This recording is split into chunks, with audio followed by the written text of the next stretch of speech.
Shalom a todos, que o Eterno possa abençoar a vida de todos os nossos irmãos e irmãs, os nossos Haverim, que estão acompanhando todo o estudo que estamos fazendo, estudo da Brit Hadashah, o Novo Testamento.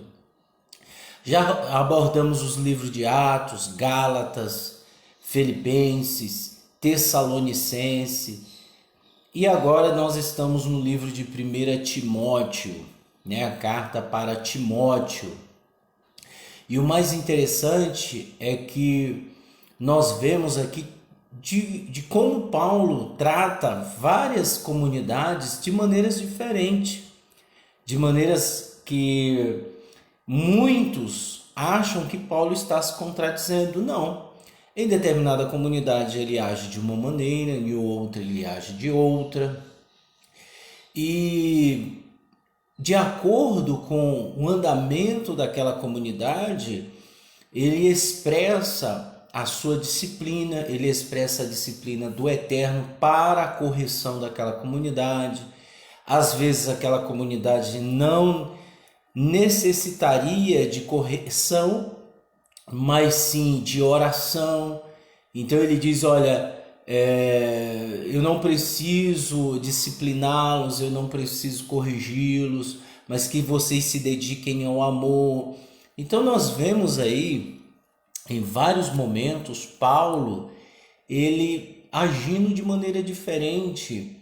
Isso tudo em harmonia com as Escrituras. Eu costumo dizer novamente que Paulo de maneira nenhuma está se contradizendo-se. Ele não se contradiz, ele não está negando a Torá, ele não está negando a Torá, ele não está anulando a Torá. Pelo contrário, ele enfatiza muito a respeito da Torá. E no livro de 1 Timóteo, nós já lemos o capítulo 1, 2 e 3, hoje nós vamos para o capítulo 4, 5 e 6, e vamos ler e dar as explicações de acordo com a leitura. Paulo, ele usa de uma maneira enfática, a correção e a dedicação daquele povo para com a comunidade, para com as outras pessoas, tanto os de fora como os de dentro, o amor sublime, coisa que hoje em dia isso praticamente quase não existe. Eu costumo dizer, como eu estava falando com alguns irmãos há dias atrás, que hoje virou moda, hoje virou modinha, eu ser judeu, eu andar com kippá, eu andar com tzitzit, eu usar talit, hoje virou modinha, Não que nós não podemos usar esses objetos, não, mas o problema é que a pessoa ela quer usurpar de uma identidade que não lhes pertence, Somos bem categóricos em assumir a posição das Escrituras. As Escrituras falam que Israel se espalhou e se misturou e que os gentios buscarão e clamarão pelo nome de Adonai Tsevaot, pelo nome do Eterno.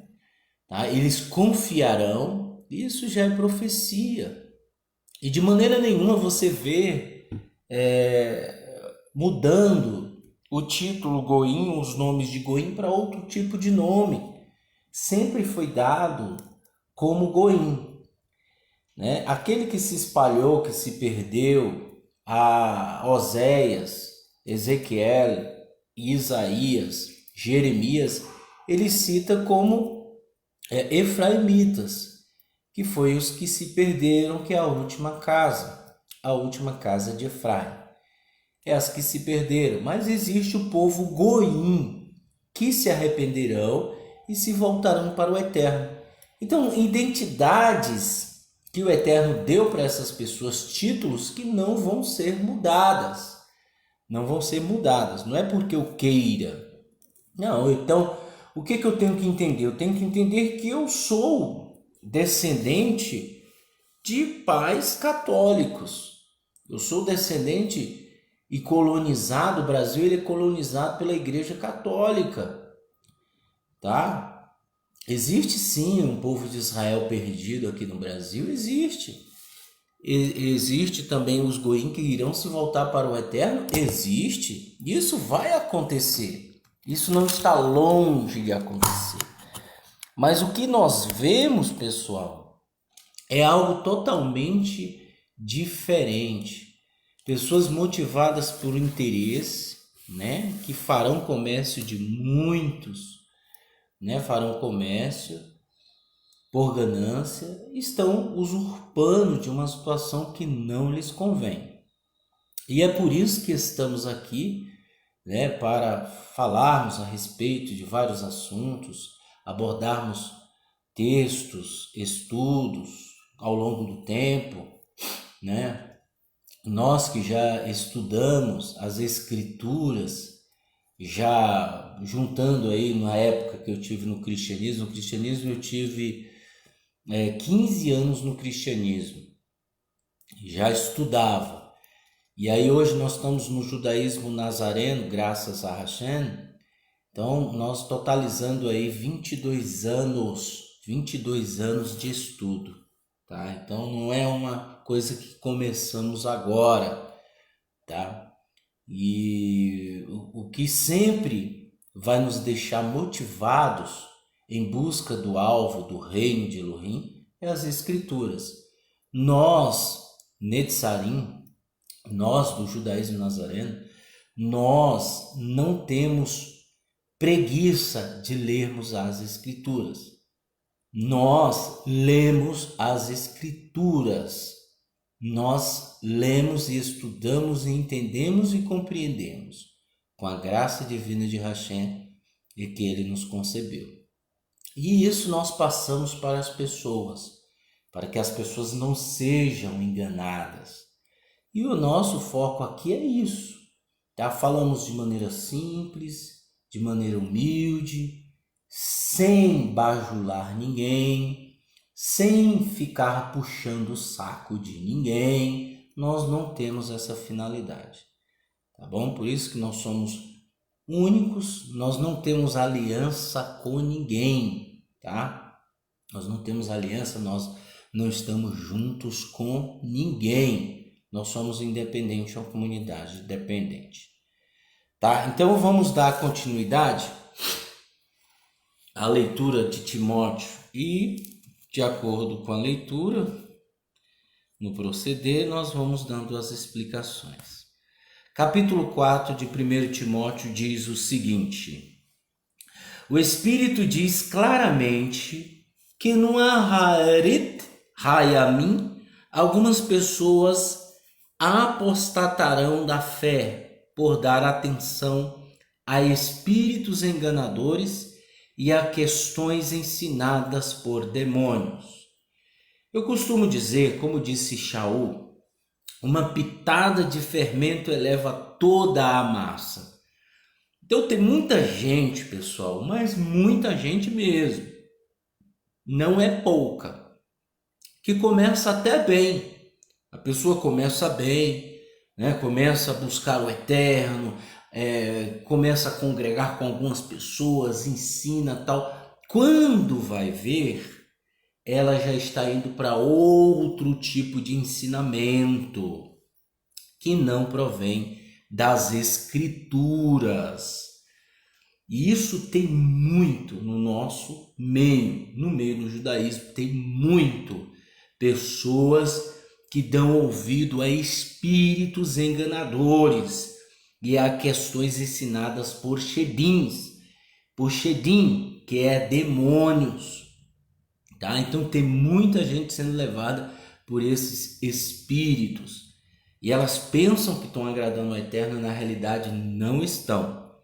E as pessoas se apostatarão, ou seja, elas dizem, confessam que conhecem o Eterno, que conhecem Yeshua com a boca, mas o coração está distante. Isso no finais dos dias. Aharit Hayamim significa finais dos dias, ou finais dos tempos. Esses ensinos procedem da hipocrisia de mentirosos cuja consciência foi cauterizada, como que por meio de um ferro em brasa. Então a mente dessas pessoas, mesmo que você ensine, mesmo que você se dedique, mesmo que você faça e mostre para elas o que realmente é, elas têm a mente cauterizada, não vão dar ouvidos. Não adianta, pessoal. Pessoas com a mentes cauterizadas não vão dar ouvido à verdade. Não vão, tá? Esses ensinos procedem da hipocrisia de mentirosos, cuja consciência foi cauterizada. Não existe peso de consciência. Muitas pessoas dizem assim: a minha consciência está pesada porque eu fiz isso.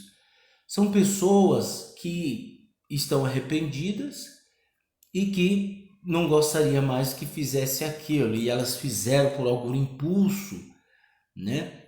Aí elas dizem: minha consciência está pesada. Mas essas pessoas que têm a consciência cauterizada, elas não têm consciência pesada. Elas não medem esforços para pedir perdão. Quer dizer, desculpa, elas não medem esforços para buscar perdão, tá? Elas não medem esforços. Desculpe, mais uma vez, eu estou aqui num pensamento muito distante. Essas pessoas, elas não medem esforços para praticar o mal. Elas praticam, elas não se arrependem, tá? Porque veio no meu pensamento uma outra situação e eu acabei juntando. Desculpa, isso acontece muito comigo. Então, e essas pessoas que têm a mente cauterizadas, elas não se arrependem. Essas pessoas não estão nem aí se ofendem as outras ou não. Elas excluem pessoas naturalmente com um ar de desprezo. Elas não procuram arrepender-se. Elas não procuram pedir perdão. Essas pessoas, elas têm a mente cauterizada. Quem cauterizou a mente dessas pessoas? O próprio Eterno, que as conhece. Então, eu não fico triste quando alguém sai da comunidade, né? Existem pessoas que saem da comunidade e evoluem, pessoas buscam o Eterno. Aqui não é o local, o centro das razões, aqui não é o lugar de salvação, não. Aqui não é o único lugar, de maneira nenhuma, né? A salvação está dentro de cada um de nós, mas a comunidade, ela serve para harmonizar o serviço do Eterno, para harmonizar a união. Então tem muitas pessoas que saem e evoluem, se arrependem, buscam o Eterno, independentemente. Mas a maioria dessas pessoas que saem tem a mente cauterizada. Então por isso que nós não nos preocupamos quando a pessoa ela está com a mente cauterizada. Tá? Ela está afastada, ela está distante, ela não tem amor próprio, ela não tem amor de ajudar, de compartilhar, ela faz por interesse. Deixa eu fazer isso para mim ser bem visto para esse lado. Então, se você pensa assim, você não está bem. O que você fizer, que a mão esquerda não veja, ou se você faz com a esquerda, que a direita não veja, vice-versa, disse Yeshua. Então, tudo que fizermos, que nada seja visto, mas que façamos por amor, né? E ele diz ainda mais: pois tudo que o Eterno criou é bom, e nada recebido com ações de graça precisa ser rejeitado, porque a palavra do Eterno e a oração os tornam santo. Se você apresentar tudo isso aos irmãos, estará servindo bem ao Messias e Yeshua. Isso demonstrará sua nutrição com as palavras da fé e do bom ensino pela qual seguiu. Rejeite, isso ele falando para Timóteo. Se ele passar isso para as pessoas, vai estar seguindo a vontade do Eterno. Aí ele diz: rejeite, porém, as fábulas ímpias e exercite a piedade. Apesar de o exercício físico possuir algum proveito, a piedade é valiosa para tudo, porque mantém a promessa para a vida presente e a por vir. Eis uma declaração em que se pode confiar, que merece ser aceita integralmente. Na verdade, é por causa dela que trabalhamos e lutamos. Temos a esperança depositada no Elohim vivo, que é libertador de toda a humanidade, de modo especial dos que confiam. Ordene essas coisas e ensine-as a eles.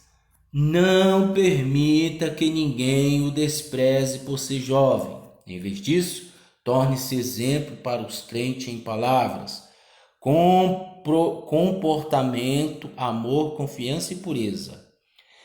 Então, que Timóteo mantenha sua autoridade. Até que eu chegue, dê atenção à leitura pública das Escrituras. A leitura pública das Escrituras. Se eu der atenção à leitura pública das Escrituras na comunidade, eu vou estar fazendo o que é bom para o Eterno. Não negligencie o dom que lhe foi dado mediante uma profecia. Quando o corpo de ancião lhe concede uma Shemikha, seja diligente nesta tarefa, dedique-se a ela, para que seu progresso seja evidente a todos. Preste atenção em si mesmo e no ensino, permanecendo nele, porque desse modo você libertará a si mesmo e a quem ouvir. Então essas orientações, esses conselhos que Shaul está dando por escrito, com cartas para Timóteo, é para que ele possa também aplicar à comunidade a qual ele estava frequentando e indo, tá?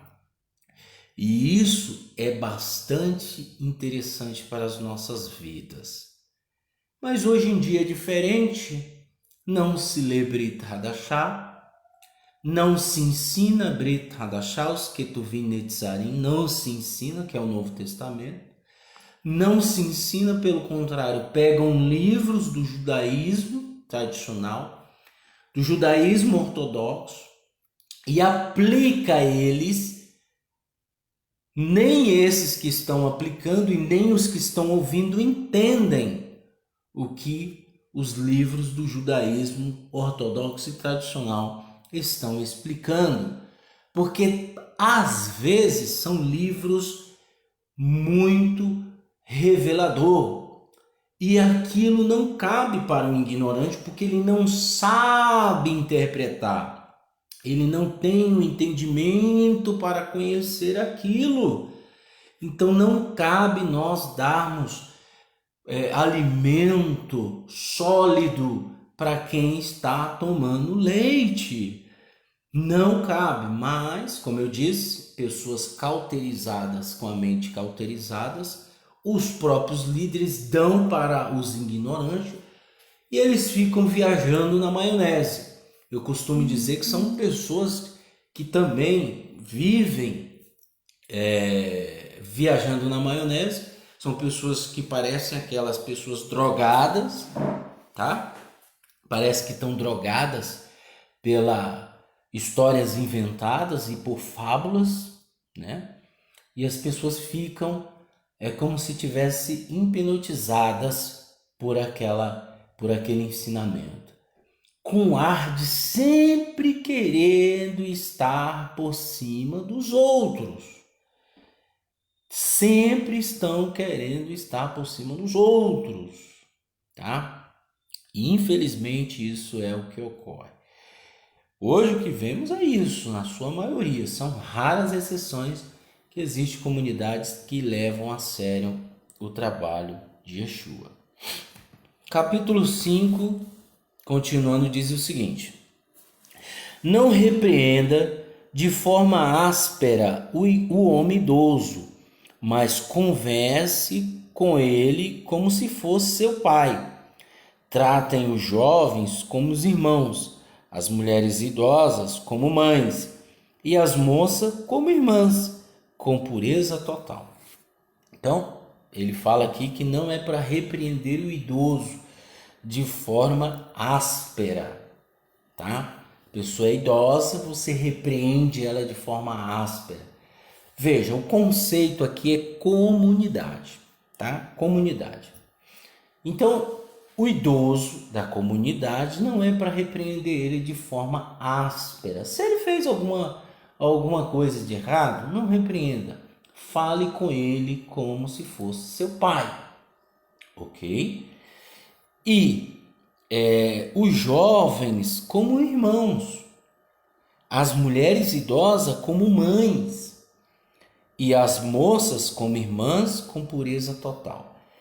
Infelizmente nós vemos são os birrentos. Muitos birrentos estão por aí e acham que estão fazendo a vontade do Eterno. Procuram intrigas, raivas, invejas, querem sempre difamar os outros, querem sempre menosprezar os outros, querem sempre arrumar confusão. Então, infelizmente, essas pessoas elas têm que ser repreendidas e para que elas não façam mais, tá? Ele fala: demonstrem respeito às viúvas que passam verdadeiramente por necessidades. Contudo, se uma viúva tem filhos ou netos, que eles aprendam em primeiro lugar a cumprir suas obrigações religiosas para com a própria família e desse modo paguem o débito que têm com os antepassados, porque isso é aceitável aos olhos de Elohim. A viúva, porém, que realmente passa por necessidade é a que está sozinha. Então, hoje em dia nós temos muitas viúvas que o governo ajuda, mas na época o governo nenhum ajudava. Como eu digo e sempre falo, há um tempo atrás não havia aposentadoria para pessoas idosas. Você tinha que trabalhar ou ser sustentada pelos filhos. Essa aposentadoria de 65 anos, por idade, surgiu não tem muito tempo no Brasil. Você pode pesquisar aí. Antigamente não existia isso, não existia auxílio, não existia aposentadoria para idosos. E hoje nós temos aposentadoria para idosos. Então nós vivemos num Brasil aqui, no país das maravilhas, né? Digamos entre aspas, porque antigamente não tinha, tá bom? Não tinha essa aposentadoria e as viúvas sofriam. E ele fala que a viúva verdadeira é a que realmente passa necessidade e a que está sozinha, tendo posto a esperança no Eterno, além de persistir em petições e orações noite e dia. Essa é a viúva da época, tá? E hoje essa viúva também. Porém, as viúvas estão aposentadas hoje, então muitas delas não passam necessidade. Mas na época o Eterno olha muito para as viúvas e para o órfão, tá? E ele fala, né? A que tem filhos não precisa. Ela tem os filhos para ajudar, tá? Isso é fato, gente. A não ser que esteja passando necessidade, a comunidade ajuda. Mas ele orienta muito bem que os filhos que têm que ajudar. Aí ele fala, mas a que se entrega aos prazeres já está morta, apesar de ainda viver. Instrua-os a respeito disso para que não serem repreendidos. Além do mais, se alguém não provém as necessidades dos próprios parentes, especialmente as da própria família, desonrou a fé e é pior do que o incrédulo. Eu tenho a minha família que precisa ser ajudada e eu não ajudo, você é pior do que o credo. Disse Paulo. E isso em termo congregacional, gente.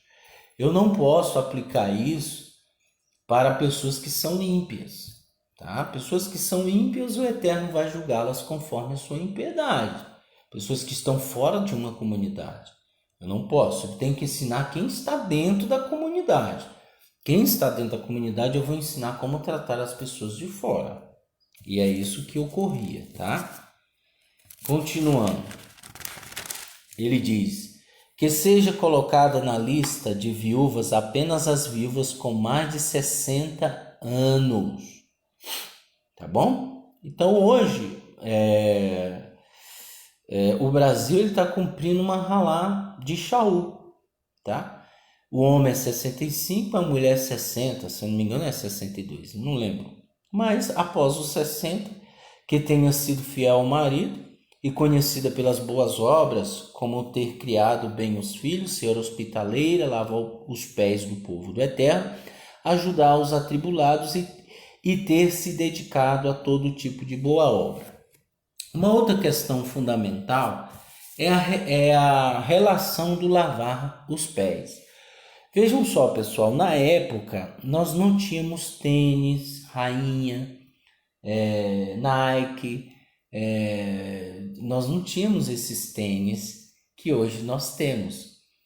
E nós não tínhamos asfalto como hoje temos. Nós não tínhamos uma pavimentação como hoje nós temos nas cidades.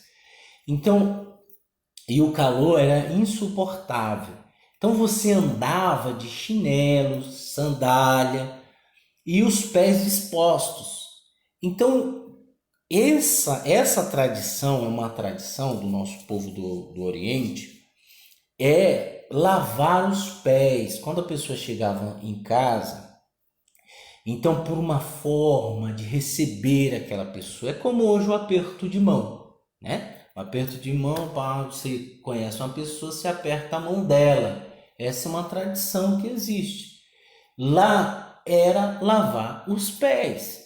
Então eu chegava, eu era convidado, eu estava de viagem, aquela pessoa chegava, aquele anfitrião de casa, o dono de casa ou a dona de casa, recebia quem era humilde o bastante e que gostava de honrar essas pessoas. Uma dessas práticas também, quem fazia muito era Abraão.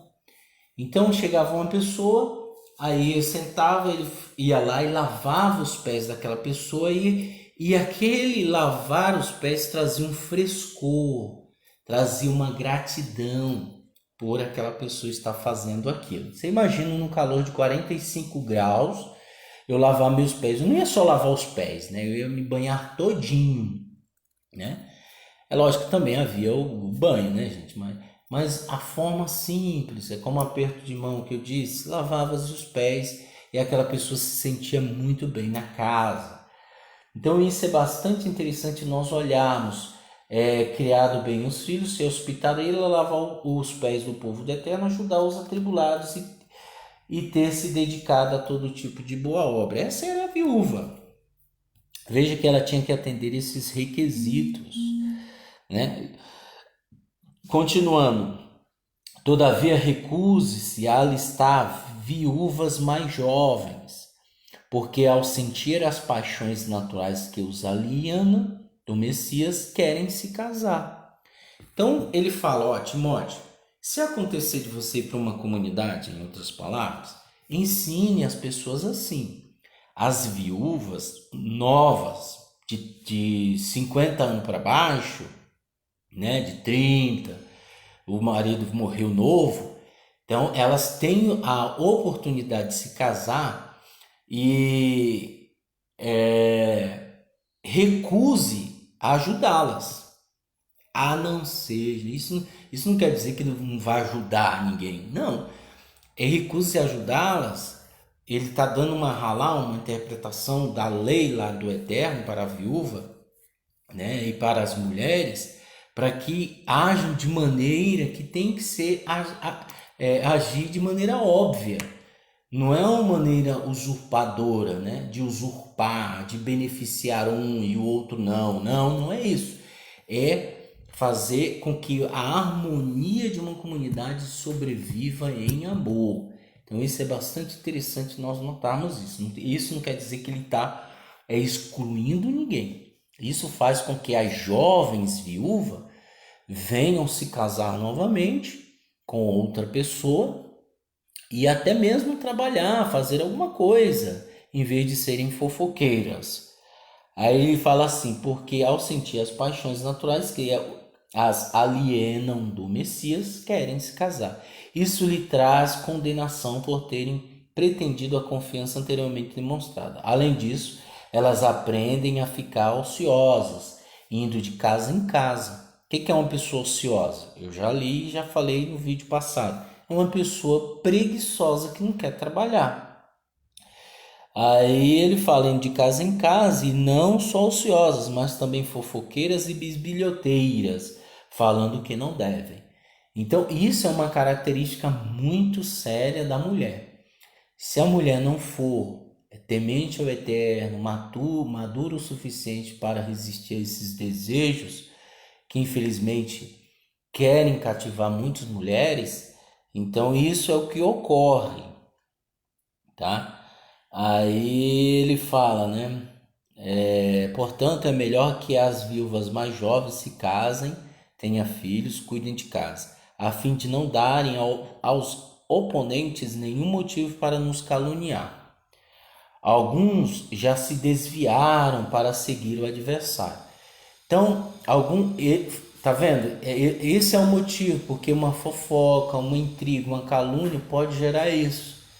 Então, coloquem essas mulheres para que elas entendam isso, para que amanhã ou depois, a fim de não darem aos oponentes nenhum motivo para nos caluniar.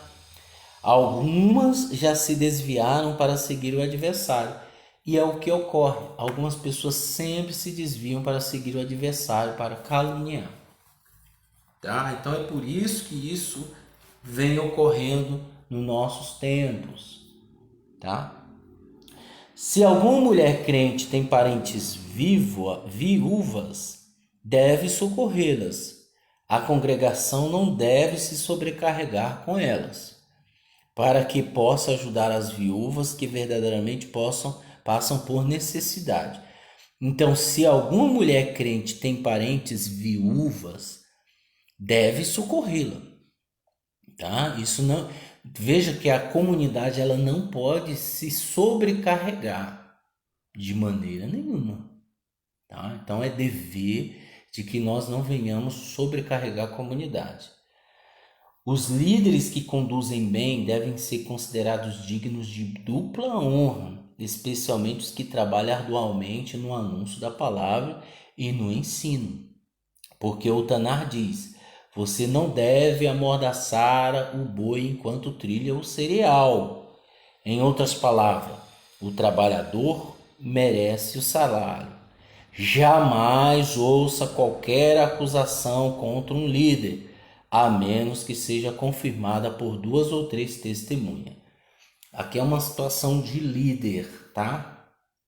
Veja, o líder ele é um trabalhador, tá? Assim como o levita era no templo, assim como o sumo sacerdote, assim como o sacerdote era no templo e aqueles que trabalhavam no templo. O líder ele tem que ser digno de dupla honra, especialmente os que trabalham arduamente no anúncio da palavra e no ensino. Então, toda pessoa que ensina a palavra do Eterno como ela é para ser ensinada, essa pessoa é um líder. Aí ele fala, porque o Tanar diz, não, você não deve amordaçar o boi enquanto trilha o cereal. O que quer dizer isso? O boi está trilhando, ele está usando a sua força bruta, está trilhando o cereal. Aí o que ocorre? Aí o camarada tinha a ideia de amordaçar a boca do boi para que ele não coma do cereal. Isso é injusto. Isso é injusto. Então a própria Torá lá em Devarim, cadê? Deuteronômio capítulo 25:4 diz que não é para amordaçar, tá? Não é para amordaçar. Então desamarra a boca do boi e deixa ele comer, enquanto ele está usando a sua força brutal para enquanto trilha o cereal, não amordace. Assim é o líder. O líder ele tem condições de ser sustentado pela comunidade, tá bom, gente? Ele pode sim, a não ser que ele abra a mão, tá? Mas ele pode sim ser sustentado pela comunidade e que ele se dedique somente a isso, tá? Nos ensino, no estudo. Um líder não pode ser rico, um líder não pode se enriquecer, né? Não pode ter bens, tá? Não pode, a não ser a sua própria casinha ali e acabou. E mais nada, tá bom, gente? Né? Se tiver um carro aí só para ele circular, né, andar, e não é um carro de luxo, não é um carro blindado, como hoje nós vemos, de maneira nenhuma, tá? Então, um líder ele tem que viver bem, porém não pode enriquecer. Aí ele fala: jamais ouça qualquer acusação contra um líder, a menos que seja confirmada por 2 ou 3 testemunhas. Onde está escrito isso? Em Devarim, Deuteronômio 17, 9, 19, 15. Mas hoje a gente vê diferente, né? As pessoas, ela tem algo contra o líder, em vez dela, né, vir com 2 testemunhas, ela vem sozinha, né? Infelizmente, ou às vezes inventam coisas, né? Fica inventando coisas da sua própria mente. Então, está inventando coisas, gente. Eu já tô calejado disso, eu descarto, eu não quero nem saber. Eu vou seguir rumo e ajudar aqueles que querem. Quem não quer vai ficar para trás, né? A gente vai seguir, vamos embora, tá? Esse é o nosso objetivo, seguir. Quem quiser vai estar de mão dadas com a gente, vamos seguir. O resto que não quer, meu amigo, vai ficar para trás e eu não posso fazer nada, ninguém pode fazer nada.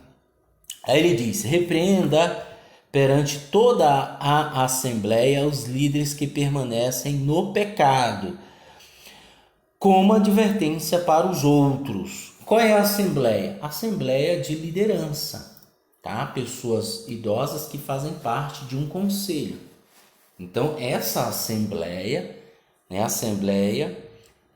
se o líder não ouvir, se ele está fazendo alguma coisa errada e ele não ouvir, que leve a esse conselho e esse conselho repreenda esse líder, não para humilhá-lo, não para excluí-lo, não para desprezá-lo, mas para ajudá-lo, tá bom? Ok? Se ele persistir no erro, no pecado, porque aqui está falando de pecado, tá, gente? Aqui está falando de pecado, não é defeito, não é falhas, tá bom? E não é erro. Tem o erro que vem junto com o pecado, mas o erro por si próprio, cometer um erro, ele vai corrigir. Agora, se for pecado, tem que ser corrigido diante da assembleia. Que permanece num pecado, tá vendo? Qual é o pecado? Pecado, tá? Todo mundo já sabe aquilo que é contra a Torá. Como advertência para os outros. Perante Elohim, o Messias Yeshua e os anjos eleitos. Então, as pessoas pensam que nós não estamos sendo vigiados pelos anjos eleitos e pelos shedins. Eu já falei, eles são testemunhas oculares, pessoal.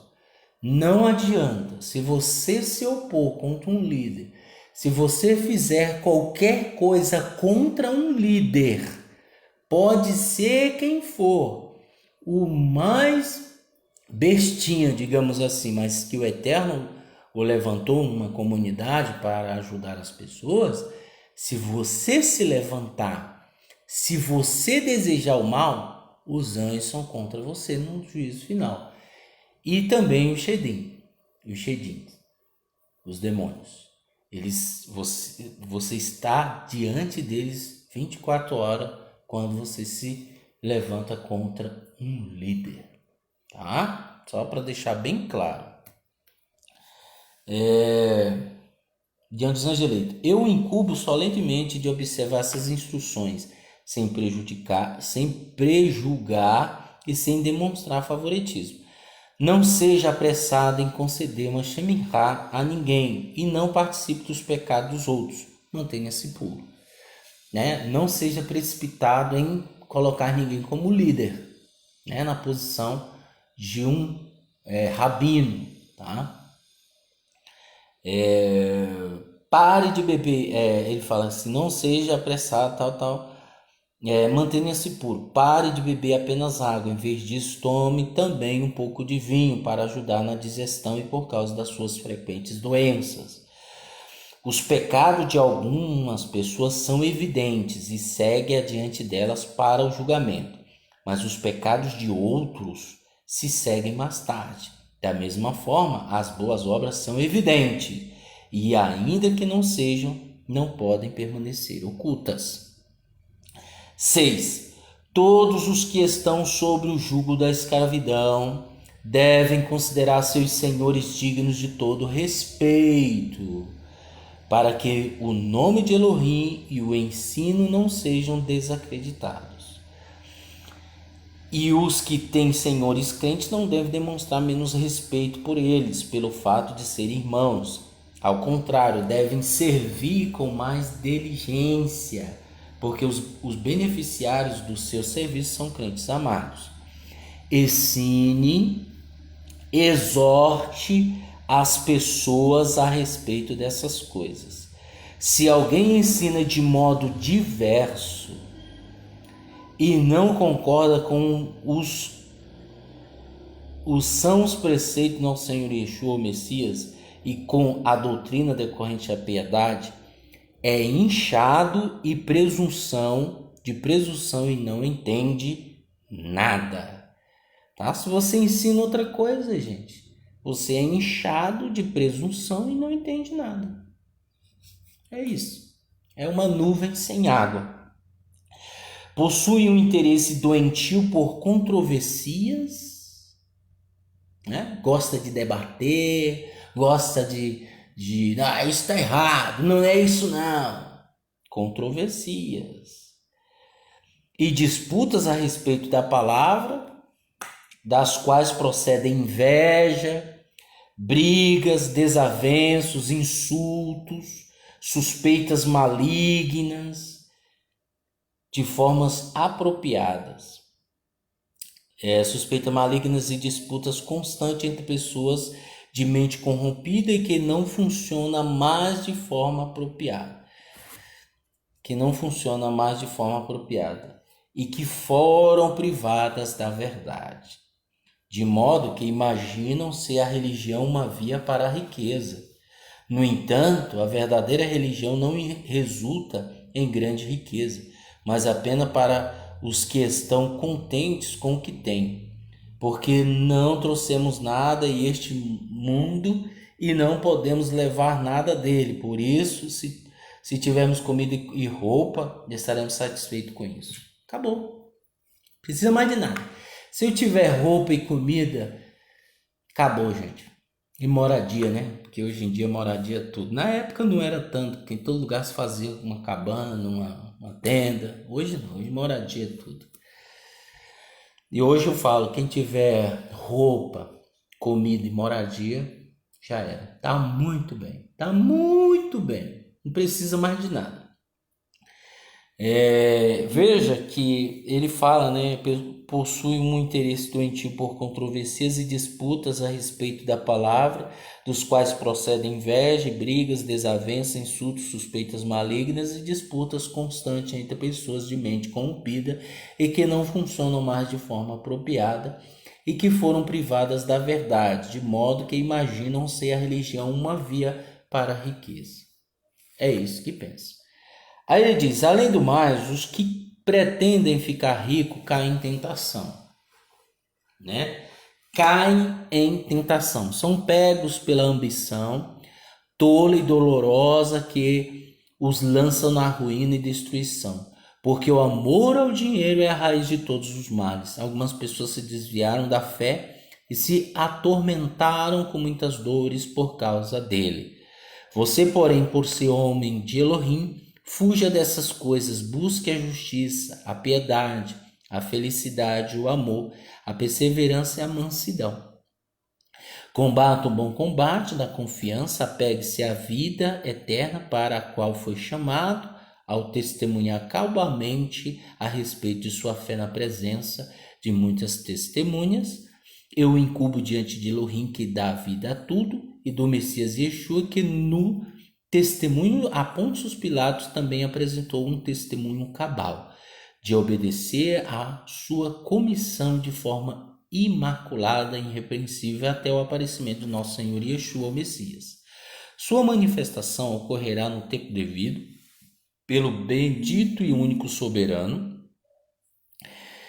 o Rei dos Reis e o Senhor dos Senhores, o único imortal que habita em luz inacessível que nenhum ser humano viu e nem pode ver.